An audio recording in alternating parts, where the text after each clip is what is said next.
வணக்கம் மக்களே. இன்னைக்கு காலையிலே மார்க்கெட்டுக்கு போயிட்டு மீன் வாங்கிட்டு வந்தாச்சு.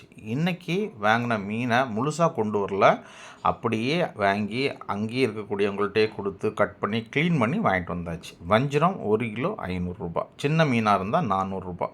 அது கூடயே இறாலும் வாங்கிட்டு வந்தாச்சு. 1 கிலோ இறால் ரூ. 300. இறாலையும் அங்கே இருக்கக்கூடியவங்கள்ட்டே கொடுத்து க்ளீன் பண்ணி வாங்கிட்டு வந்தாச்சு. இந்த இறாலில் இருக்கக்கூடிய நரம்பை எடுத்து தர மாட்டாங்க, நம்ம வீட்டில் கொண்டு வந்து மறுபடியும் இதோட நரம்பை எடுத்து சுத்தப்படுத்தணும். இப்போல்லாம் இருக்கக்கூடிய ஏரியாவில் குப்பைகளை, அதாவது வேஸ்ட்டை கொண்டு எங்கேயுமே காமன் பிளேசஸில் போடக்கூடாது. போட்டால் ஃபைன் பண்ணுவாங்க. அதனால் மீனோட வேஸ்ட்டை எங்கேயும் போட முடியாதனால நான் மீன் மார்க்கெட்லேயே மீனை க்ளீன் பண்ணி வாங்கிட்டு வந்துட்டேன். இன்றைக்கி வாங்கின மீன் வஞ்சிரமும் இறாலும் தான். நெத்திலியும் சாளையும் கிடைக்குமான்னு பார்த்தேன், கிடைக்கல. ஸோ இந்த 2 மீனையும் நான் வாங்கிட்டு வந்தேன்.